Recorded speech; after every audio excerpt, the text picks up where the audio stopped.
Peter G Show, Peter G Show. Divorced dad, single dad, divorced dad, single dad. Peter G Show. Oh. Sunday night. Daddy's home.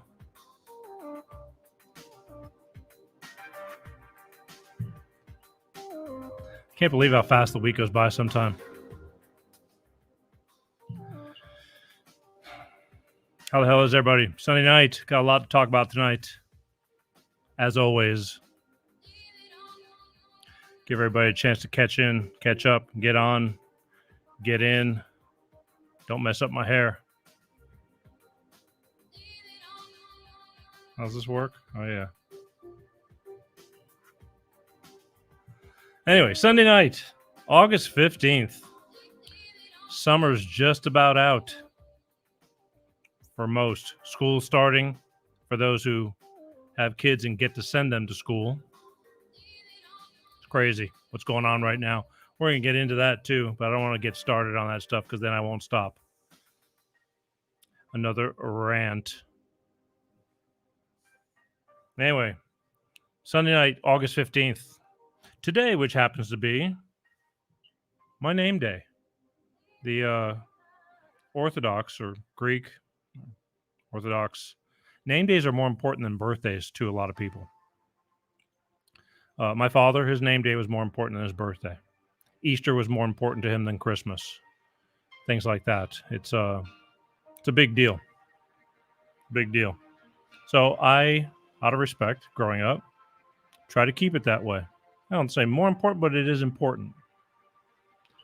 Really important. Hope everybody's doing well. Let's get over here. Some people are signing in. Michael Schwartz, good evening. Speaking of signing in, it just reminds me. I want everybody to sign in and subscribe to the YouTube channel, please. Peter G Show is free. It's free. It's easy. Just got to get you off of Facebook a little bit. It's easier to find me there. Things are changing, and as you keep on watching these shows, you're finding out little by little why things are changing. And so one day you might go, hey, where the hell did what's-his-face go? I haven't seen him around. He must have quit. Not. Just things are changing. I want you to subscribe to YouTube because it's easier to find the show. It alerts you just like on Facebook, but without some of the politics. It'll let you get on there better. And the reason I want you to subscribe and be alert about what's going on with the show, because this show, I am proud to say, is going to be pretty damn exciting coming up within the next 4 to 6 weeks. I got some pretty good guests that I think are beneficial to everyone. Whether you're green, black, yellow, brown, orange, white, Democrat, Republican, vaxxer, anti-vaxxer, we all need to get along. I'm going to bring in some pretty sufficient people to talk about things that, you know what, just watch the shows and then decide what you want to do, who you want to argue with, bitch with for no reason, because we're all, again, I'll get into that. I can start a whole show on that. Lots of good shows coming down the pipe, I guess is my point. So that's why I need you to just subscribe to the YouTube channel. Never used to push the YouTube channel, but I am now. Things are changing. Last night we had Mr. Phil Brown. It was a kind of a music show, but without the music. We talked about the business aspect of it. Pretty interesting stuff. The man's written a bunch of stuff, never got paid for a whole bunch of stuff. Your whole life, you never, see. And that's really, it takes you all those years to craft, to your art. And then you do things that become successful, and then you never see a dime from it. Phil Brown. I was glad to put him on my show and talk about it.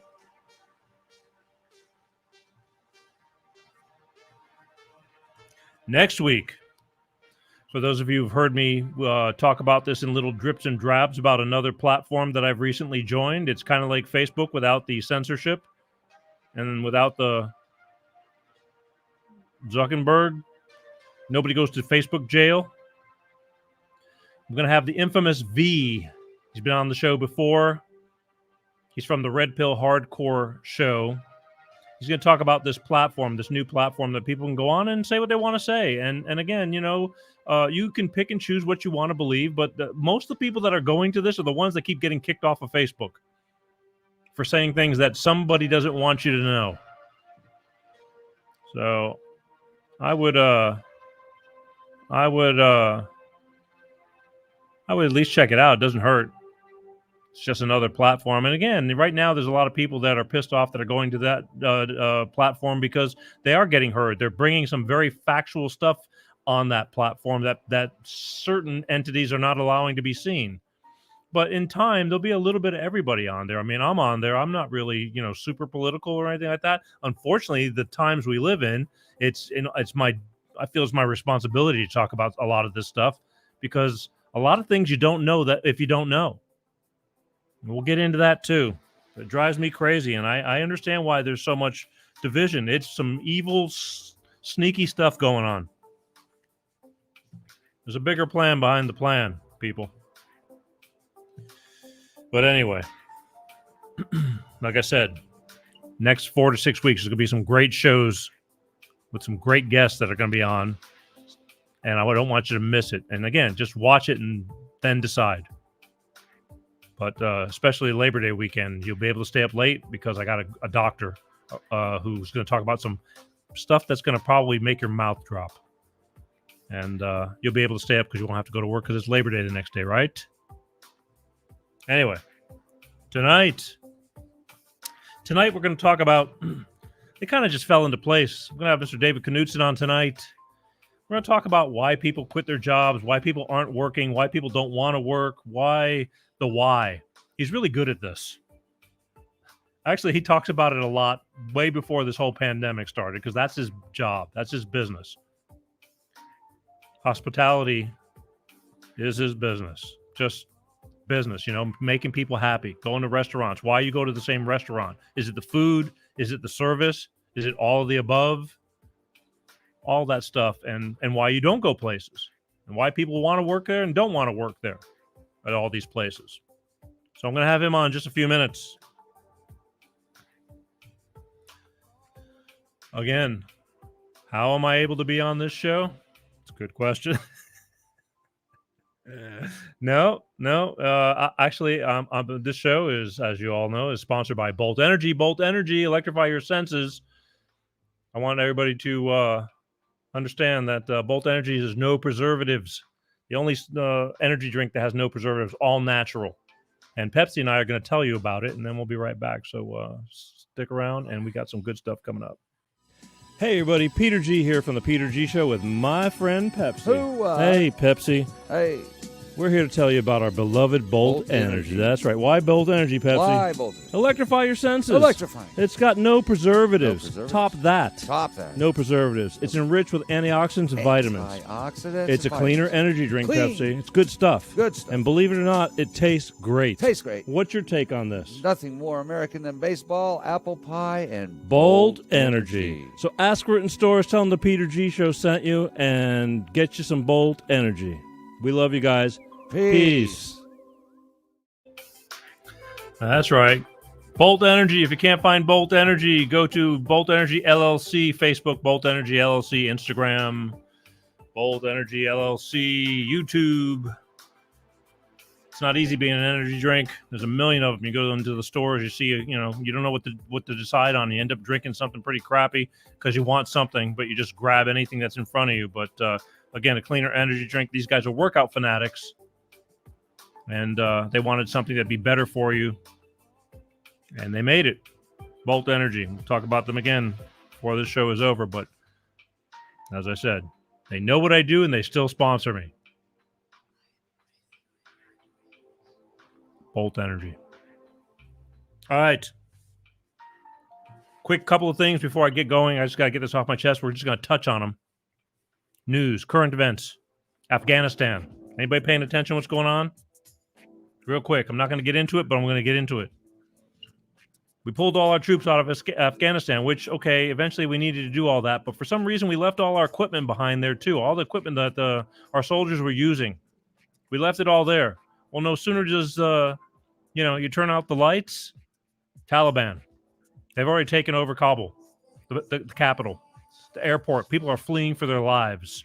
They captured all our equipment like that within weeks, people. What's up with that? Thanks to our administration. What were they thinking? I mean, I don't know how you go about it, but it's not going right now.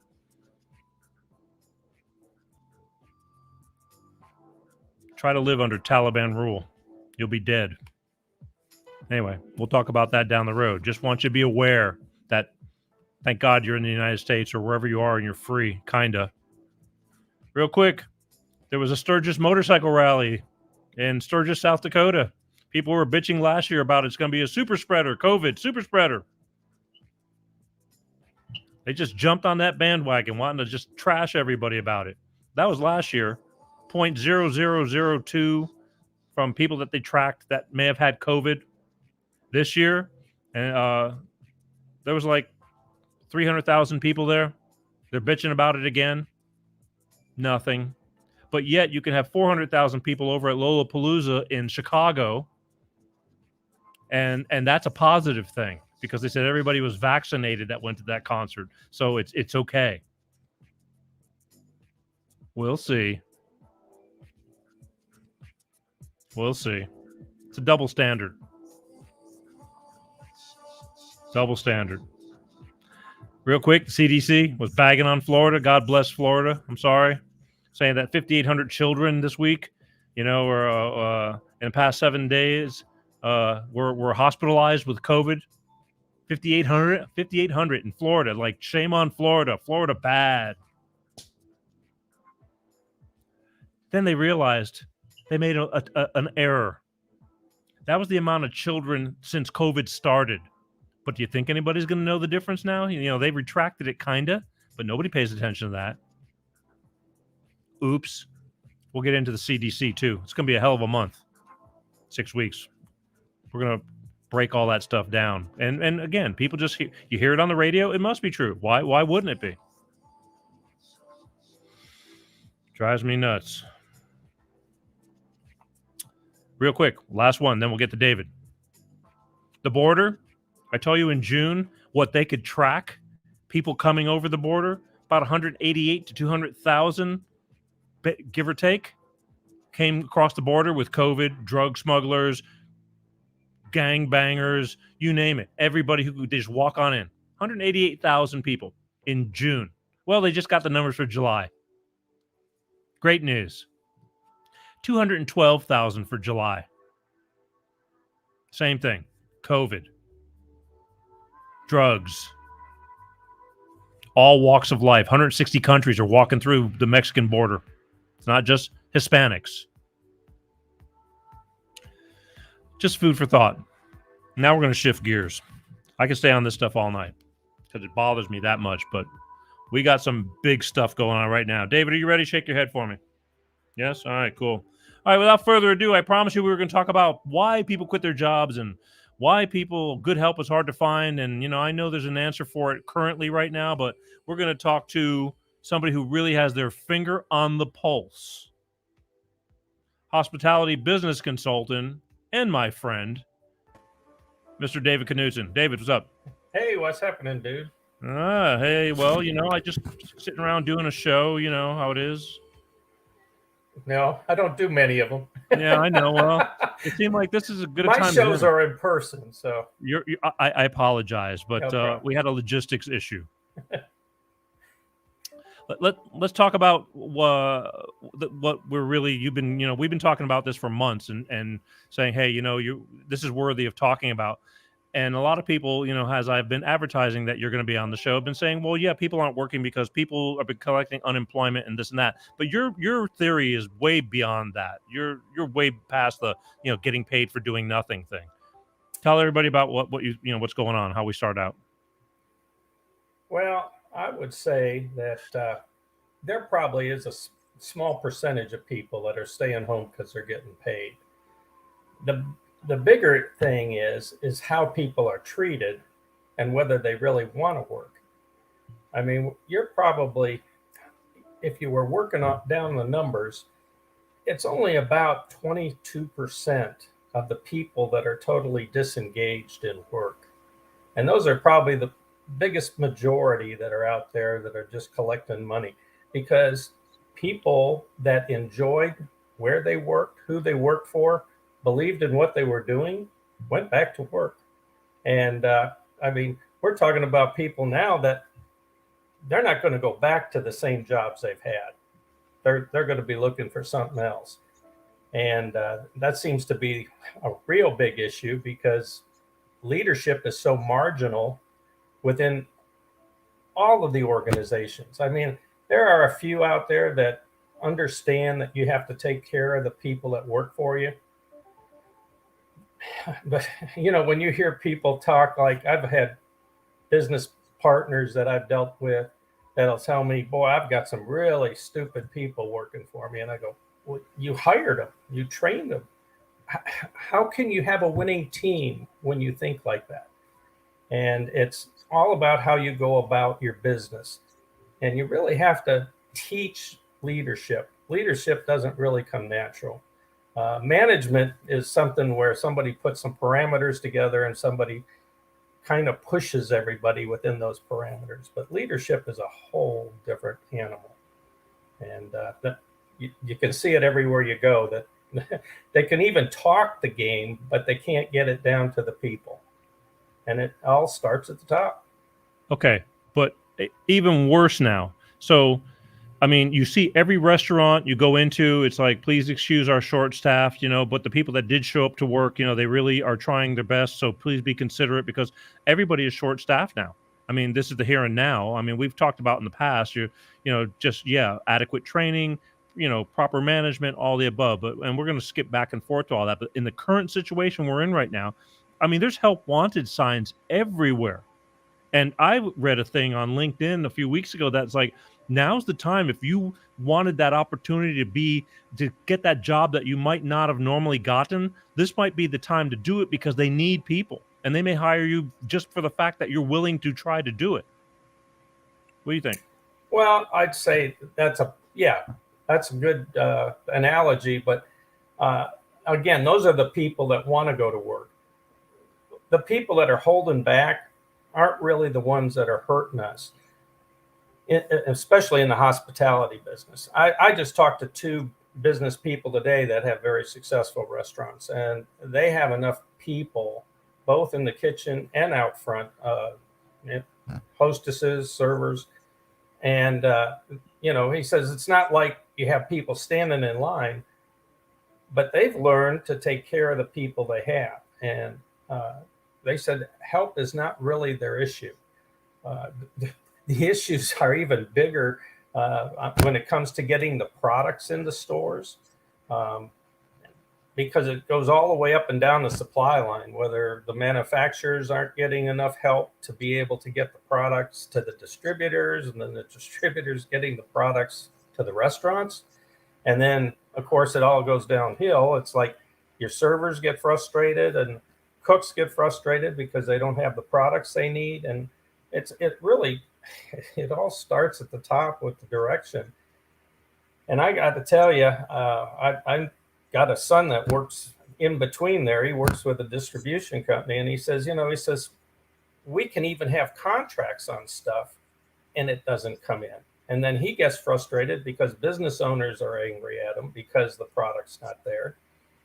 And I tell you, I've been telling people in the restaurant business, I think digital menus are going to be the new thing. I mean, you're going to have to almost build your menu daily based on what's available and what you can get in your back door. Permanently? I mean, you don't think this is a temporary problem? This is going to be the ongoing, it's going to be a never-ending task to be able to get meat? I mean, like, what are we in Russia?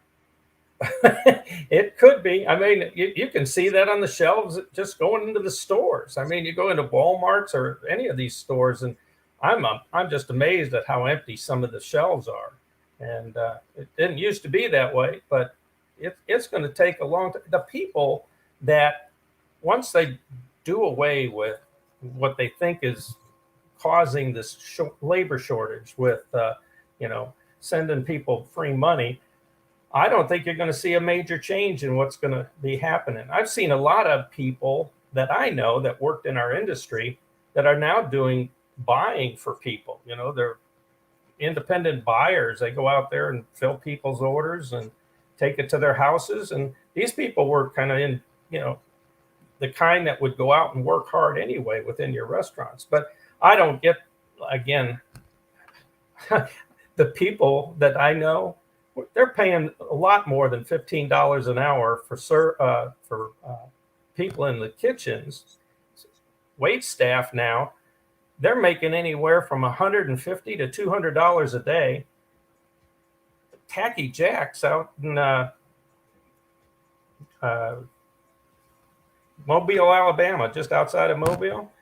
My son was telling me, he says, but they got a dishwasher that's taking home almost $1,000 a week washing dishes because he's got overtime and everything. I mean, it's Okay, he's not going to go anywhere. well, I get that. I mean, I'm not even seeing so much the shelves empty. I'm just seeing the prices are skyrocketing on what there is there. It's like now it's that supply and demand. You know, now we're going to stick it to you because you either buy it or somebody else will. I mean, everything's just gone to hell. Well, they put that out there. You know, that's part of the whole media deal. I mean, used cars are expensive. Everything's expensive now. Everything's going to go up. And of course, when you pay more for labor, you're going to have to pass that along. It's not free. It wasn't like people were making a ton of money to begin with. I get it, but I just don't see where everybody's making enough to compensate for the way everything is going up. I mean, regardless if they're paying more or taking care of their people, everything right now, if it keeps going the way it's going, we won't be able to afford anything. You know, Well, it's not enough. It's getting crazy. I think we're sitting on a situation where because people were locked up with COVID for quite a long time there, 15 months or better, that they're going out and spending money some of the government money. But the reality is at some point they're going to go, wait a minute, I can't afford to do this as frequently as I used to. And you start having second thoughts. I mean, something as simple as I usually eat out 3-4 times a week with my daughter. And I used to get away with about $30 a crack on it. Now, you know, when I'm tipping out, I'm at $55, and I start thinking about, good Lord, it's what just happened here? I mean, I can buy a small pizza and a sandwich and a beer and a soft drink, and I mean, we're at $55. That's crazy. No, I get it. I mean, I had breakfast with my daughter this morning, and there's everything. I just look at her. I go, "Can you believe it's $10 for what you know?" She ordered like chicken strips. You know, Yeah. three chicken strips, a small fry, and a Coke, and it was $10. You know, and again, how much should it be? I don't know, $6. You know, I mean, it used to be up until recently. All of a sudden, it's $9.99 now, and I mean, it adds up. $3-4 here. You go to the gas pump, it's another, $20 more than what you're used to paying for a full tank. And all of a sudden, it's like your money is gone. Yeah, and like I said, I don't think any of that. The prices aren't going to go down; they're going to continue to go up. But as far as getting good, competent people, it's not an overnight deal where you just say, "Hey, I'm going to do something different," because changing a corporate culture within your company is a big deal, and it starts at the top, and it's got to be consistent, and it's got to be done every day. And like the people that I talked to today, a matter of fact, that said that they have enough people right now. I mean, they're very ingrained with their folks that work for them. They know everything about them. They know about their brothers and sisters and moms and dads, and and they have confidence that these guys care about them. And it's kind of like somebody says, well, I'm going to do a better job at interacting with my employees and try to show them I care. Well, it's a little bit like falling in love. You don't just walk in the door and all of a sudden you're in love with somebody, or they fall in love with you. It takes time. They got to believe. They got to believe in you. Yeah. Well, I know that there's a lot of guys that come in and they're all gung ho a little bit in the beginning. Just it's like dating, whatever. and then all of a sudden it just starts slipping downhill. I mean, you get the new guy that's going to take over management, and this is the way we're going to do things, and then you have some that are real hard asses. I mean, they have a structure, and whether you believe in it or not, and they'll rule by force, and in their opinion, they're trying to help you. But I mean, it just depends on the people that are having to put up with it. Do you want to put up with it, and is it worth you staying there?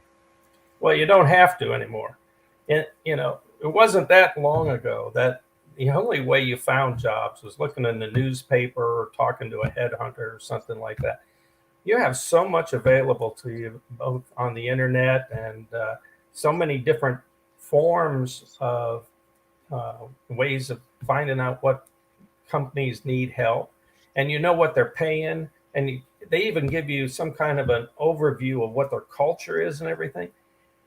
And like I say, everything's kind of a snowball effect right now. But if you don't live up to what you say on the culture end of it, these people, they'll just look at you and go, wait a minute, I can go anywhere and get treated like this and make at least as much money as I'm making now. And that's why they leave, or why they won't stay.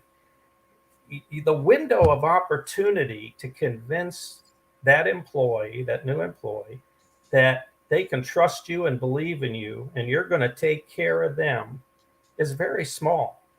It used to be, we'd sit there as a business owner and go, I'm going to give you this much money if you do this, this, this, this, and this. And that was pretty much the conversation, and you'd show them what the job was. These people nowadays, they want to know what's in it for me. And I don't blame them. I mean, we abused some people pretty bad in the earlier days. I get it, but I mean, you got a lot of businesses that, like, you're led to believe, like, you're in the part of the family.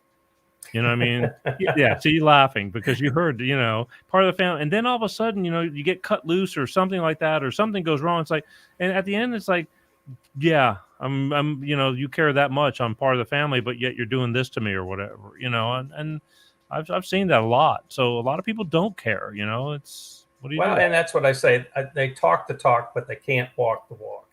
And there are companies out there. There's this Barry Weinmiller group that they did some things really remarkable back in like 2008, 2009 on the downturn of the economy. They sat there, and the board of directors thought that they needed to lay some people off, and the owner of the company, the president, said, no, we're not going to do that. We got to figure out how to make this work for everybody. And so they talked to everybody there, and they did a furlough system where everybody needed to take 4 weeks off unpaid, and people that could afford to take more time off took time off. And the ones that couldn't take as much time, they traded some of that, and they didn't lose anybody through the process. And so they did take care of the people like they were family, because when you say you're like family, and then you say, okay, now you're out of work and you don't have any money and you can't pay your bills, that's not family. That's just BS is what it is. And I see this in, like I say, very, very large companies. And it's just sad that they don't seem to get it. And it really starts at the top, because if you don't get the top to believe, and that's what's got to happen on taking care of the people, it'll never get down to the bottom. And the people at the top have to get down to the bottom to make sure it's even happening. Don't you feel there's a large disconnect with a lot of people that are at the top? Like, they don't even have a clue to what's going on in the real world of their business? Oh, absolutely. I mean, every time you see that Undercover Boss show, I always laugh about it, because I saw one episode where I actually know people involved, and I'm going, it's silly that an owner of a company isn't in the businesses seeing what's happening, talking to the employees. The employees on the front lines are the ones that know what's happening. They know what the customers are saying. And in the early days, I always use this as an example. I said, in the early days, a bank president sat at the front door. His desk was right at the front door. We had that in the C&P Bank downtown. And I remember Mr. Reese, every time I walked in there to bring money, he was right there, said, hey, how you doing? They don't do that anymore. They sit up in a tower somewhere, and you couldn't get a hold of them if you wanted to. Yeah, they're hidden. Hey, I'm gonna need you to do me a favor. Take your hand. I want you to sit on your hands because whatever you're tapping on is making the microphone go crazy. Oh, okay. Yeah, that's that Italian again. Sit on my hands. Yeah, I'm just saying you're hitting. I'm watching just like, hands move. And okay. I'm hearing some big clicking sounds, and I know it's from you tapping whatever's in front of you. Okay. Yeah, that's it. So keep them like this. Just like this. Just saying, I want people to hear you. No man. problem. But yeah, so I think there was a lot of a lot of these bosses now. They're up in the tower. It's like they're just commanding from above. You don't you get a couple of them that are hands on, some too hands on.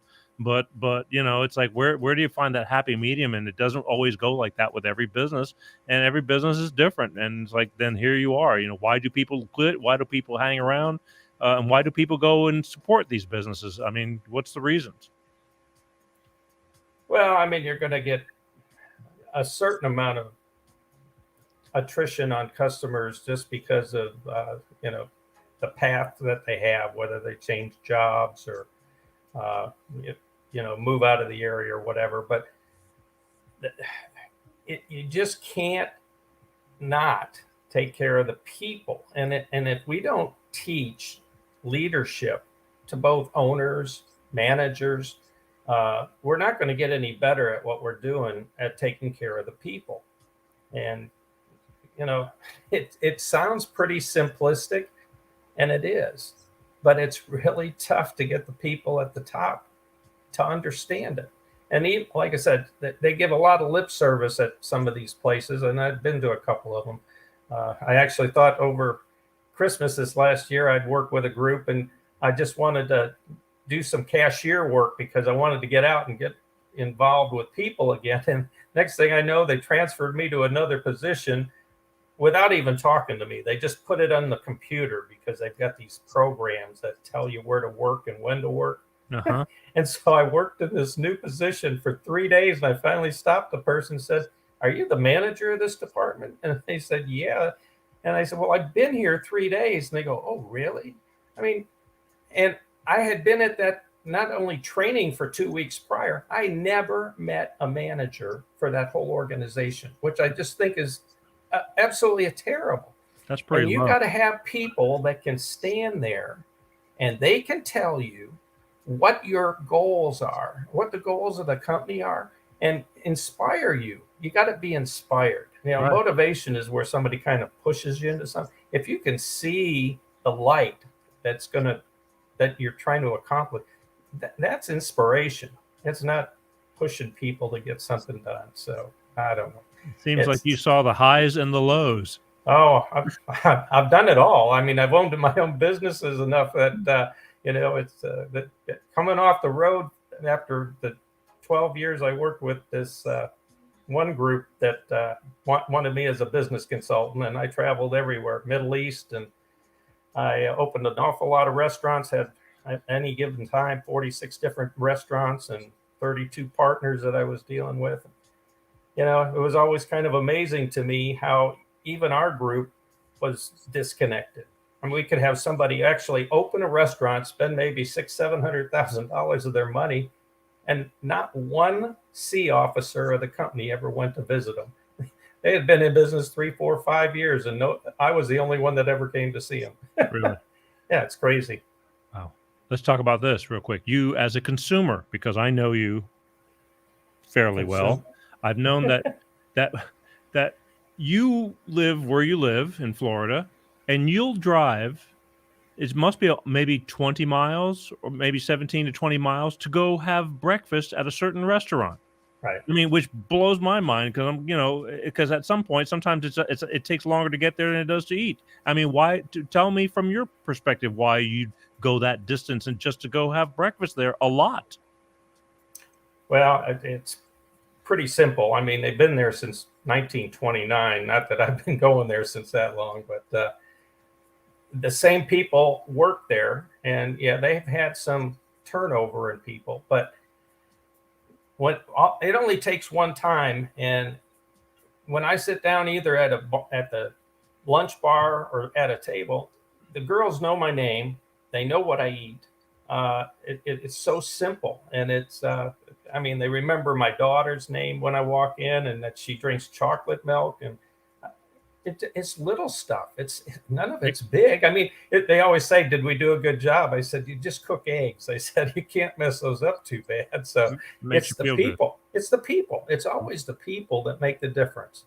I was told a long time ago, in the early days of, and I think it was probably back when I was with Burger Chef or something, but I worked for a gentleman that his name was Stuart LaRue, and he was owned a couple banks up somewhere in Indiana. And he told me, he says, "You know what, son?" He said, "Whether people know it or not, we're all in the people business. Whatever you sell is your vehicle, but we're in the people business." And I just don't think most people understand that. The world has gotten very fast and very disposable. Somebody, I think you'll appreciate this. Somebody just recently told me, well, I'm just taking a crack shot at this, that you might enjoy this. Somebody, they compared marriage to a VCR. And and he says, in the old days, he says, when something was broke, you tried to fix it. You would have it repaired, and you would, you'd work on it and you'd fix it and you'd to keep it. He says, nowadays, I mean, he says, if you buy a VCR and it breaks, in a year and a half or 3 years, he goes, what do you do with it? You throw it away. It's not worth, you don't fix it. I think that this is, besides the analogy with marriage nowadays, I mean, I think that most of these people are just like, everybody's replaceable. Nobody thinks anybody's worth, it's like we're all replaceable. 3 days later, if you died, God forbid, there'd be an ad, for your position, Yeah. and that's Well, the sad part is, again, we're going back to the whole process of being a leader and developing people. I mean, that doesn't happen overnight either. I mean, it takes time. And even when people don't believe in themselves, a leader will work on them to believe in themselves. They don't give up on them. Ambition is where you don't give up on yourself, but when you don't give up on other people, then you're being a leader. That's a big quality that, unfortunately, I don't think a lot of people have. I mean, there's the gifted ones, and then there's your average. Most people just do the best they can. They just don't have that extra gift to, knowing. I think knowing yourself too is a big deal. Knowing what you're capable of, and knowing if your store, your restaurant, or whatever, what shape it's in. Otherwise, you're delusional. Well, and that's where sometimes you have to hire somebody that has the attributes that you may be lacking. It doesn't mean that you can't be successful, but we just don't spend enough time teaching people to lead other people. We teach, I mean, especially in a food business, we spend a lot of time teaching them how to make food and, open a restaurant and borrow money and hire people. We just don't do very good at how to talk to them, how to make them believe in you. I mean, like I said, you just don't walk into a room and they fall in love with you. And it's the same thing with trust. That just because you say, trust me, it doesn't get you where you want to go. I was talking to a young lady the other day, and I said, how did you get started over here? And she said, well, I've been here about 6 months. And I said, where'd you work before? And she told me, and she said, I was there 9 years. And I said, so why would you leave after 9 years? She said, we had a situation where I felt uncomfortable because we had some people in the restaurant that were threatening other people. And I told the owner, and the owner didn't want to let them go because they were spending a lot of money. And she says, I just felt unsafe, and so I quit. And she says, today he's calling me, wanting me to come back. This is a situation where he had a good employee, been there 8, 9 years. She didn't trust him anymore, and she's not going to go back. And this is probably the same guy that's going, oh, I can't get good people. Well, you know what? You got to pay attention. I firmly believe, again, that know thyself, that has been something that's resonated with me since it was brought to my attention, probably 2016, by a doctor friend of mine who I had on the show many years ago. And it was just, a lot of people are they just don't, in their minds, they don't know they're slipping. You know, I mean, and you're saying to hire people to tell you what's going on with your restaurant. You're not going to hire people to tell you what's going on with your restaurant if you think you're doing okay. I mean, why would you? You're just like, why do I need you for? I'm doing, what are you going to tell me? Yeah, until they're ready to lock the doors and walk away. I mean, even when I see some of those TV programs like Bar Rescue or something, it's like I don't particularly care for the way he goes about doing his business, but it's just crazy that people can't see some of the simple things that are going on that's causing them to go out of business or lose people. And like I said, this is not an easy fix. Trying to change yourself enough to convince the people that work for you that you care. Go ahead. You were going to say something. Yeah, you're either you're either that person or you're not. I don't know. I mean, well, that's right. And I knew a guy that he could have always been more profitable. Every time I looked at his financials, I said, what are you doing with some of this money? And all I'm there to do is try to help him and ask questions and have him be able to answer the questions. It's really important that if you're not making money, you know why you're not making money, and you can tell what your numbers are telling you. But I walk into his restaurant and he's there and he's signing gift cards and I just said, what are you doing? And he said, well, I'm giving everybody a $20 gift card. And he has 50 some employees. And I said, what are you doing that for? He said, I just want them to know I care. And I mean, it was some simple stuff. And that's so consistent of what he does, that it's not just gift cards, but again, he knows everybody in the family. He knows who's going to what college. And these kids are coming back home from college and going back to work for him. And he's not paying any more money than anybody else up and down the street. They just love working for him. And that's what I say. We're in a people business. It's all about people. And without the people, you got nothing. You'll have food sitting in your refrigerator, or you can have your band, but if you don't connect with the people, you're gone. Wow. Yeah, I get it. Here's what I want to do. I never know if anybody wants to call in or not, and I'm just going to put the phone number up there in case anybody has any questions for you. Again, I got the shyest crowd in the world, and I really do. And I can't even think of the last. I think since we've been back in LA, that I don't think I've taken a phone call yet to have one of those serious call-in shows. But you never know what's on somebody's mind, and if they want to call in, anybody has a question for David, we'll tell you how you can get a hold of David, down the road. But if you have something right here and now and you want to put in a question, just 818-259-7983, and we'll see if the thing works. I got to blow the dust off of it to see if it actually even works, and we'll just go from there. Yeah, we'd love to hear anybody's story. I mean, everybody's got a story. I tell you, I think almost everybody's worked at some point in their life, and you've got good positive stories, and then you've got those ones that are just really sad. Yeah, that's why they quit or why they stay or all the above. Absolutely. I mean, I got somebody over on your end in that part of the country, and she's been a manager of a shop, a Subway, not Subway, but a restaurant, and she's had it, and she's 21 years or 22 years been running that place, making this owner money. And she says that he just doesn't care. He just doesn't care. And she's working herself to the bone. She says, I'm having a hard time finding worthy employees, for what he's paying or whatever it is. I guess a minimum wage, more than likely. And she says, and the young kids, she says, they have no respect. She says, I can't hire anybody that has any type of accountability. And it's and so she's at her wit's end. I mean, she's actually looking. This man is going to lose a 21-year employer, 22 years or whatever, because she's seriously, on her way out. Well, and I'm seeing a lot of that happen. And again, it's kind of a double-edged sword. But when you're shorthanded with people, your good people are getting abused because now they're overworked. They don't get days off. And you expect them to come in when they've already planned on doing something, and you kind of threaten them, say, I got to have you here. And They just go, shit, I don't want to live like this. Work is supposed to supplement your life. It's not supposed to be your life.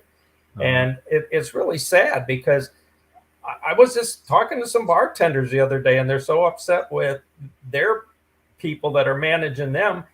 They say they come in every day and the shifts aren't ready. Well, whoever their leader is supposed to be evidently isn't trained well. And I can almost visualize, not being in their group, but visualize how it goes together. It's like, oh, if we let that person go, then we're going to have to do more work too. So we'll just live with it. And then you sit there and you start losing the employees. And I know the person that owns the restaurant, he's never there. So it's kind of like he doesn't really care, because as long as it's making some money, he'll live with it. And we can't be that mundane about the things that not only your employees see, but customers see that. Because if I can get employees to talk to me as a customer and tell me these things, I mean, there's no telling what they're saying outside, and that doesn't help your business. I mean, Right. and it's just, and I always feel bad about that, because there's an answer to it and you can fix it. And I don't know this person that's doing the managing there, but somebody needs to, spend some time with them and train them on what is expected, so that the kids that are actually doing the work feel like, they're respected, because they just think, well, my boss doesn't care, so why should I care? And they're looking for jobs, and they're all looking for jobs. I get that. And it's like, it's not that they're bad people, or not they're even bad at what they do. They just don't have good leadership. I get that. Back in 2008, 2009, when we were starting to go through this recession, people were losing their jobs left and right. So then other people that still had their jobs were being told, listen, you're still here, but I'm going to need you to do this and this also, because we had to cut back and this and that. So now you got thrown, and because I feel this is a repeat performance of what's going on now as well. So now all these people lost their jobs. You're ending up having to pick up the slack for the people that are not there, because you're lucky to have a job, and they look at you and go, well, at least you got a job. So it's that double-edged sword. And then 4 or 5 years, we're back. Recession is good. I mean, we're thriving again for that short period that we were, but they're still doing the same. Now they've taken on that much more. They're not going to go backwards and go, okay, you don't have to do that no more. We're gonna hire. They go, well, we've been managing. It's working great. Yeah, well, and I've seen some businesses where, just because they have had to, I believe, more so than it was trying to accommodate the fact that they were trying to make it easier on the employees. But I've seen some of these places where they don't, fast food places especially, of course, they're not opening the inside anymore. And some of them have gone to, like, we're only going to be open from like 11 to 7 instead of 11 to 11. And I think what we're going to find is there's going to be some new realities in that too, because people that are out there spending money are going to learn to spend it within the time frames that those places are open. And you'll probably be very few places that you're going to go and get late night dinners or something. You'll have to go to Waffle House. I think they're one of the few that are still staying open. But I mean, I'm seeing a lot of that. And I just don't even think some of them even want to open their dining rooms anymore, because It's easier, less hassle. Oh yeah, a few people less. And I mean, the lines, I'm just dumbfounded at the people that'll sit in line just to get some food. By the time I get food in a carry out and take it home, it's cold. I'm not happy with that. I don't eat like that. So I've already get fast foods, other than when my daughter wants to grab something. I've pretty much cut them out of my my whole. And I was just shocked. I mean, because especially, it's all over really, but every place you see, there's the help wanted sign everywhere for restaurants, whether it's a Wendy's or a Whataburger or a Burger King. I mean, everybody's hiring everywhere, but yet they don't have enough people. Well, and like I said, I think even once this money goes away that the government's passing out, I don't think it's going to change dramatically. What I do see, I mean, my daughter's turning 15, and she's telling me some of the places around here, Publix and some of the others, they're hiring at 14. So she's talking that she wants to go to work, and she wants to earn money to buy a car when she turns 16. So, well, there you go. 818-259-7983 for anybody who has a story, why you quit your job, why you stay with your job, why anything. Why, David? Why? Well, it's. I think. Why do you do what you do?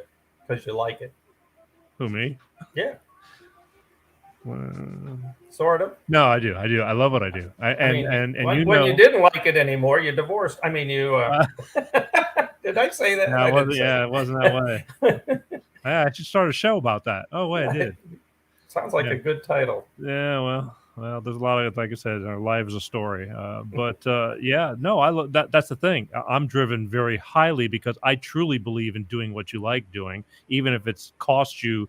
I'd rather make less money doing what I like doing. Now, again, I do need money, but make no mistake, it's pretty expensive in California. But I'm willing to not take a job that doesn't really interest me versus something that I really, feel, again, know thyself. I know what I'm really should be doing. Whether, anybody else thinks I can do it or not is another story.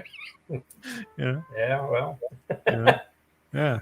it's taken a lot of years for me to get to this. I mean, I can't tell you I've always been a great business owner or a great manager, but I spent a lot of time looking into what it takes to do that.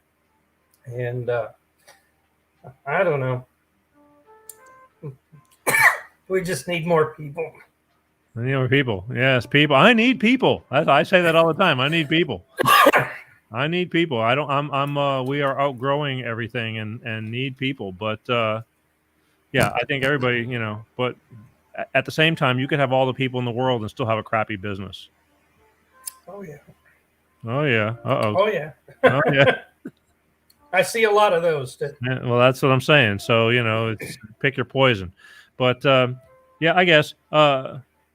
Yeah, you told me I can't remember now. You're kind of in the midst of slowly writing a book. Yeah. It started out, it was going to be on corporate culture because I actually worked for, after I lost my restaurant in Hurricane Ivan, I worked for a group that there was 4 guys that owned the company. And there were great guys to work for, but they lost the company to an investment group.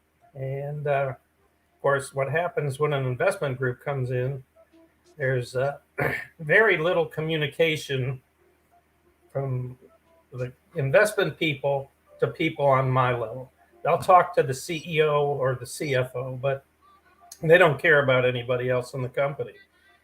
And because at the time, I think I had about 33 partners, and knowing what they have invested in their business, that they were all upset. And, they had bought into the company because of these 4 guys. They believed in them, and they didn't know what was going to happen. And so, for somebody like me, I took the job because the guy that was the president of the company asked me to come and set up the operations department. So I couldn't walk away from the deal after they lost the company because the franchisees were all worried, and I was very concerned about them. I mean, I know what it's like to have everything on the line. So I stayed with that group for another, I don't know, 8.5 years or something. And then they sold to another investment group and went through the same thing again. And so, we just got to a point finally where I was done with dealing with an investment group. And I don't have a lot of nice things to say about somebody like that because, again, they really don't care about anybody within their organization. They just care about the bottom line. Making money. Yeah, the bottom line. They so disconnected. I mean, I think that's with any corporation. I don't know. I'm just sorry. It's like, based on what little experience I have, knowing people and being and all, it was all about the bottom line. It's for the investors. Is we need to jack up the your goals and then I always say the shit flows downhill.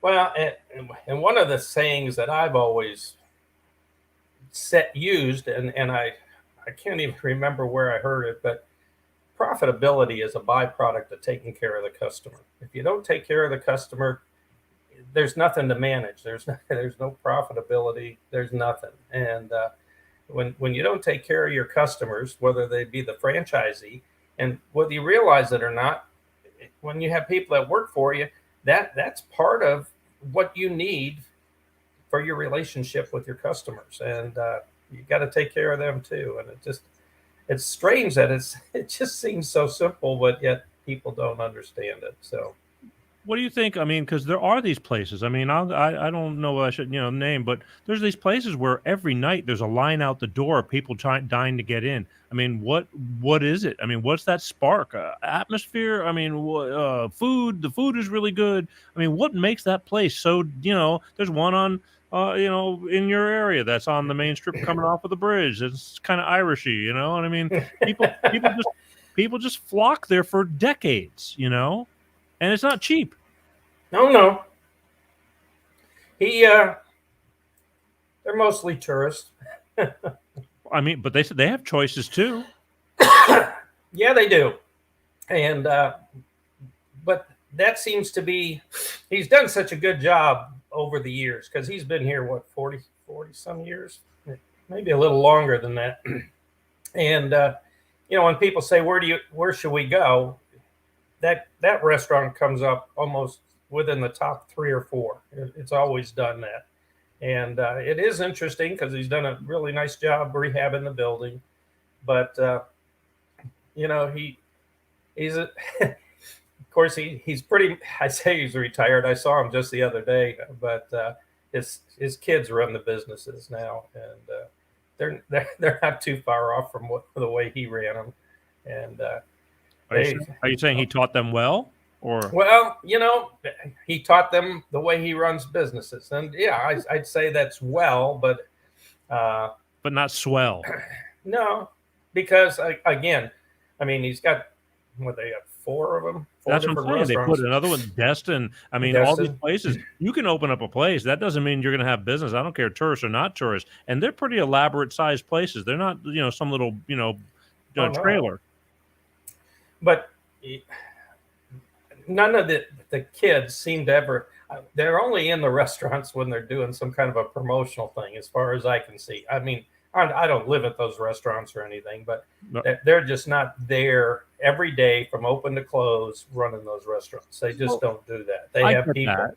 I get that, because they're big. I mean, it's not not family mom and pop anymore. It started out that way, kind of, but it's big now. Oh yeah, because in the early days I used to play darts with the old man, and it was just him and his wife, and she was the bartender. There you go. And that's the thing. So what I'm saying is, okay, so you have people. You have to have people, and they oversee everything. I mean, when you get that big, I mean, you can't expect whoever owns, KFC chains, they're not going to be in those, you know what I mean? I know it's probably Pepsi or something. No, but even when you franchise, I mean, it's interesting because a lot of we have a place that opened up here not too long ago, and it was one of the fast food places that I prefer to go to. But I think out of the first 8 times I went there, I only got the order correct once. And of course, you could only go through the drive-through. And I always complained and put, email in, and I said, I want to talk to the owner of the company. And it's a franchise group. Never heard from the owner of the company. The manager called me twice, and I said, I really want to talk to the owner of the company because I want to know whether he cares about the customers. Never heard from anybody. And you got to kind of wonder, say, who's really paying attention to the complaints? I mean, if it only gets as far as the manager doesn't want the owner to know, oh my golly, we screwed up this order. Exactly. I mean, do you think it really was that they just, deliberately, because they don't want it going up to the top, because they don't want their heads to roll? Well, you would think so, but I finally got a hold of the corporate office, left 2 messages for the guy, and he never called me back. Okay. So it's like I said, they really need help from somebody like me, because the guy at the top doesn't show that he cares, and he shows his employees he doesn't care, which is terrible. It's wrong. I get it, but I've seen scenarios to where a customer in different situations, a business, was not happy and went all the way up to a corporate. They just completely bypassed everything and went straight up to corporate and complained. And then it comes down to the GM and all these kind of people. Well, this is a franchise, and I want to talk to the franchise owner. I don't necessarily want to. I know some people above that, but that's not who I want to talk to, because they're not actually going to fix it. Right. And the reality is, if he needs help, I could be the guy that could help him fix that. Right. But I mean, there's something behind that. But it's like it's just sad when you can't get the people at the top to care. And like I said, they show the ownership of the people that are working for them that it's not that the customers are not that important. Well, again, is it somebody who owns a business that cares about the business, or is somebody who needed to spend some money and they sunk it into a restaurant because they they needed to get a tax credit or something? Well, they're a pretty large group, and I mean, I've known some people that have owned some pretty large group restaurants. I mean, I came from a Wendy's background, and I know Roger Webb just sold the 43 restaurants that he had here, and I talked to him a couple times since he moved down to Fort Lauderdale. But we started Wendy's up here with just one store, and he ended up with 43 or 46 of them. He just sold to another larger group that's got several hundred, and they're having a hard time trying to just staff the stores. And it's kind of funny because I know some of the managers at these stores, and they tell me, I wish Roger still owned the stores. I'm sure it all has to do with the connection. New regime comes in, they have their own ideas, new ways. Believe it or not, the time is blown by already. I mean, this is what happens. It goes real quick. But just brought to my attention through scanning around today on the internet and Facebooks and this and that, and somebody said something about Chick-fil-A's, the way they run a business. Your thoughts on how? I mean, because they have a pretty high standard or a different approach to running a business. I mean, what are your thoughts on the way they do business? I'm impressed with what they do. I can't say I'm overly. I mean, they do chicken, and that's all they do. I mean, they're very good at doing chicken, and they stick by how they were brought up. I mean, they're closed on Sundays. They're very good to work for, from what everybody that has worked for them. And franchisees seem to be very happy. They're the highest volume franchise operation in the country. Yeah, it's like the line is out the door. It's like In-N-Out Burger or something like that, and for Chick-fil-A, I mean, there's never not a line. And it's so, okay, is the chicken sandwich that much better? No, it's pretty good. It's good, but everybody, I'm talking about the people, the service that the people, the people that work there, it seems to be a decent environment for running a business. Now, and they don't seem to have problems getting people. Now, here, they still haven't opened the inside, and it has to do with, I think, their philosophy on, not wanting to spread COVID and stuff. So they really didn't want people inside the restaurant. But I mean, they're doing the double drive-through, and they'll have 4 or 5 people out there taking orders. I mean, it's just amazing. And then they got another guy a little further up the way just taking money if you haven't already scanned your card. And by the time you hit that drive-through window, the food's there and you're gone. And I mean, they do a remarkable job. But again, they do chicken. I mean, it's when you only have 1 or 2 or 3 products like that, it's a lot easier than when you get to some of these other restaurants where they've got hundreds of things that you I get it. from. We went through. My daughter went through McDonald's today. She wanted what did she want? Strawberry banana smoothie. We don't have those. Yeah. Well, I know what they've done. They've decided that takes too much time to make, and we're just not going to make Did they ever have a strawberry banana smoothie? Oh, they've had them for quite a while, but the last 3 times she went through there, they didn't have them. Yeah, I can understand that if you have too many things, you got to make a little of this, a little of that. It's hard to keep it hot. You want to cook, but it's still, considering if you make something and you only do one thing, you better do it pretty damn good. And people are showing up for that one thing. I mean, and it's always hot. I mean, it's not like it's sitting in a warmer somewhere. So it's because they do a good job. They do a good job. All right. Well, any closing? Let's talk real quick. How to get a hold of you, and then we'll do a closing. Little close on this, because again, time has flown by. Tell people how to get a hold of you if they have issues, or why they would want to get a hold of you. Well, if you have any questions that I might be able to answer about your business, because I do all kinds of business consulting, not just in the hospitality business, but You can reach me at David Knudsen 928 at gmail.com. Okay. And, I mean, hopefully you don't owe anybody any money or anything like that. And you'll be all right. No, but I've got people that owe me money. That's I'm trying, dude. I'm paying you as slow as I can. That's okay. It gives me some free time to paint. Yeah. Oh, speaking of paint, you're quite the artist, and I didn't know that up until this past trip. And I mean, to see so much of it at this time, you're going to give Hunter Biden a run for his money, I think, on the art. If you can, I don't think I'm going to get the same PR he does. yeah, well, but I mean, you've got some good stuff out there, and it's like you just might be giving him. I don't know if he knows you're out. Your work is getting ready to hit the pavement. Well, we'll see what happens. All right. Well, if anything you can close with, I mean, to tell people, or whether it be as employees or business owners or anything, is there anything you can kind of close out with philosophically?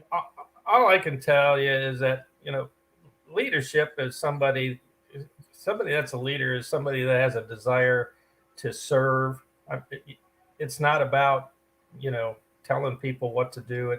It's serving other people, and it's people follow you because they want to. It's not because you have a title. Titles, I think, who was it? Lou Holtz that said titles are given from above, and I think said something like leadership comes from the people below.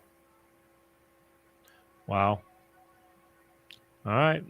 I get it. I mean, I know you personally, and again, we've been talking about this stuff for years. I mean, because you're just in any environment observing what's going on, when it comes to that, forte of people taking care of people, whether it's in a hardware store or a restaurant. And I know that from a personal experience. And so that's why, especially now when the subject came up, it's like, yeah, you know what, this would probably be a good a time as any to be talking about this stuff, because things are kind of off the rails right now. And what better time to try to see if we can start getting things going again uphill. Well, yeah. Like I said, everything starts at the top, and you can change a corporate culture, but the guy at the top has to believe in it. And there's so much information out there now. You don't need somebody like me all the time to do it. You can look it up on the internet. There's all kinds of people that do what I do. That's true, but they don't get you. And again, if they want to reach you, they can reach you at David Knudsen 928 at Gmail. At Gmail, because at least you're a decent man to be around. I can attest to that. But I mean, that's how we met. Yeah, that's how we met. You started talking to me, or vice or whatever it was. I mean, you go and talk to people. Well, yeah, your shoe was untied. Did I have a shoe on? That's right down on my luck. I might have been with just a flip or a flop. That's what it was. Yeah, but either way, it's like, hey, look down there. All right, listen. As always, thank you for staying up late. I know it's past your bedtime. Way past. Yeah. Wow. Yeah, times are changing. And but anyway, I appreciate you taking the time to be on my show. And people don't know this, but you were actually on my show way back in the very beginning. I mean, in a sense, audio wise, when I first started. When we first started the Jim and Peter show, was divorce and single parenting and all that. Because, yeah, right. Yeah, we did it at the office. We did, and I have it's a two-part conversation about our personal lives as being dads and all that. And that was probably 5 years ago. Yeah, it's on YouTube. If they dig deep enough, you got to go down, and it's you're right there. So I mean, a whole different aspect of what we're talking about now. Life is kind of leveled out, but both important subjects. Just timing is everything. So here we are again. We're still here. We'll talk about something different next time. Yes, we will. I'm sure. Next time, I'll bring my paintings. Yes. And show them how you can blow through a straw and make it. Yes, we'll feature your paintings next time. We'll do an art show. How about that? All right, sounds good. All right. Again, thank you very much. I love you, and we'll talk sooner than we think. All right, buddy. Love you too. All right, take care. All right, bye. Yep. There you have it, folks. Mr. David Knudsen If you want to reach David, go to davidknudsen928@gmail.com.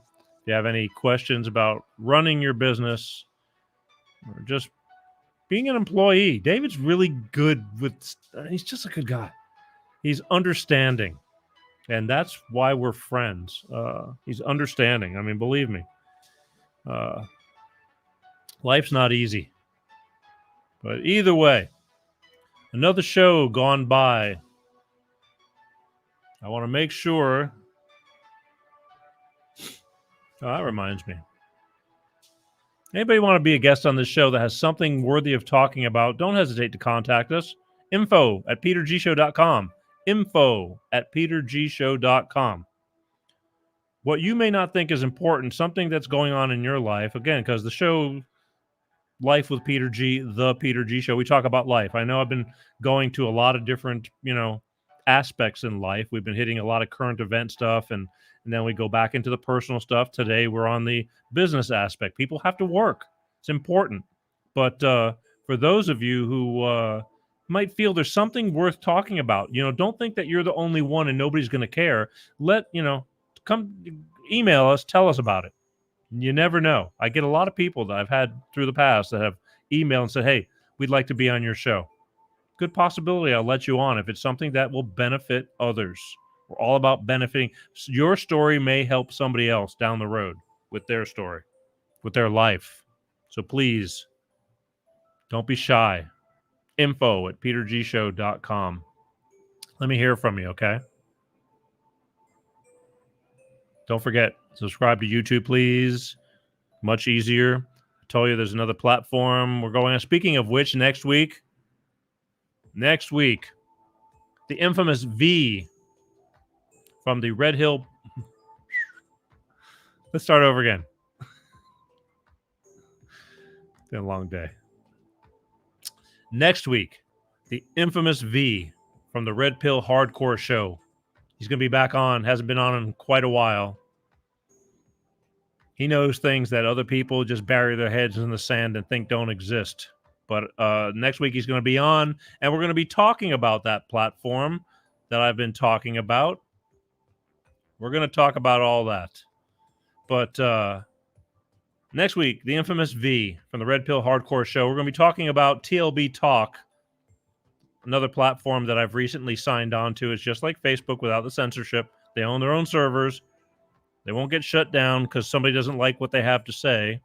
And you won't get put in jail, in platform censorship jail, or banned from the platform for saying something that more than likely is true, and there's entities that don't want it to be known. And if you are saying crap, I mean, people have choices. At least give people choices to decide whether they believe what you have to say or not. I mean, let's face it, there's plenty of people that, don't know shit. But there are a lot of people that know a lot more than what you, the general audience, just happens to catch on the radios and TV, and you just believe everything. And if you just open your eyes a little bit, I'm learning stuff every day because I'm just aware. And what I choose to do with it is obviously my business, but I do believe I have a duty to help enlighten you to decide whether you think direction I may be pointing you in to check out some things, whether it's worthy of or not. And I wouldn't do it if I didn't think it was. I have no agenda besides trying to just keep people from being divided and this agenda of just crap that's going on. So I hope that you'll pay attention. These next six weeks or so are going to be pretty intense. We're going to have a lot of very important information going on, and I want you to be here. And I want you to tell your friends. That's even more important. It's like to people that you're trying to reach out to open their eyes a little bit, to say, hey, I know you don't pay attention to a lot of this stuff, but maybe this is worth looking at. They can see it after. It doesn't have to be live. But I want you, if you think that the shows are going to be worthy, and I know they are, I'm bringing on some pretty predominant people. I won't tell you about them yet, but I'm telling you there's some pretty heavy hitters that have the facts. They can back it up, not just hearsay. And I know a lot of this sounds really crazy. It's like, why would people do such harmful things and all that? I don't know, but it's real. There's things going on way beyond you and I. We're like little ants unfortunately. But even little ants can, they form armies, and they take on bigger tasks because they do it in numbers, strength in numbers. We don't have to lay down. I want to thank Bolt Energy again for sponsoring me. They know what I do, and they still sponsor me. Electrify your senses. Go out and get some Bolt Energy. If you can't find Bolt Energy, go to LLC Bolt Energy, Facebook, LLC Bolt Energy, Instagram, or YouTube. They're there. Find them. Say, hey, I'm having a hard time finding you guys. They'll even ship it to you. I'm pretty sure they will. Again, it's a tough business to be in, but they believe in what they're doing, and they're sticking to it just like us right here. As always, I'll leave you with this, as I always do. Life is a bitch. Try not to get too crazy by hearing things that are on TV, this and that may, get you all wound up and scared. Take a deep breath.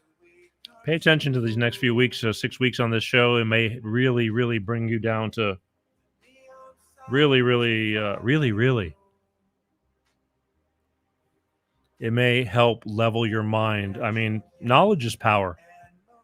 Yeah, I'm not I'm not the brightest bulb in the bunch, but I'm kind of in between. And I if you asked me several years ago, I would have probably told you, oh, that's a bunch of nonsense, But all of a sudden a switch went off because some people helped enlighten me. And I don't mean we have to get all crazy conspiracies, this and that, but there's a lot of truth going on if you choose to listen. So pay attention, all right? And lastly, be kind. Life is a bitch. It can really take you up and take you down, but you don't have to be an asshole, but be kind. Don't take any crap from anybody. I mean, it's hard, Stuff is getting flung at me constantly, but still try to be a decent human being. Love. Life is just too damn short, as far as I'm concerned. It's getting shorter. I love everybody, too, and I thank you. I know you have choices. You don't have to watch this show, but you do, and I love you for it. But if you really love this show and you want to pay attention, if I were you, I would share. Sharing is the best thing you could do for the people you love. If you believe that you want them to see what's going on, you'll start sharing these shows, and you'll sit down with them and make them watch it, because I'm telling you, I've had a conversation today. If you don't put the food right in front of somebody, they just don't eat. It's too much trouble to get up. I don't understand it, but it's true. So do that for the people you love, okay? My name is Peter G. We're going to see you next week with the infamous V from the Red Pill Hardcore Show, talking about the other platform that I joined, the TLB Talk, and a few other subjects that'll be, pretty deep and pretty, real. So whether you want to get immersed in reality and stop living in a bubble of everything is okay, choice is yours. But I would do it if I were you, and then decide, okay? So that's it. We'll see you next week. As always, love you guys. Peace out. Peter G Show, Peter G Show, Divorce Dad.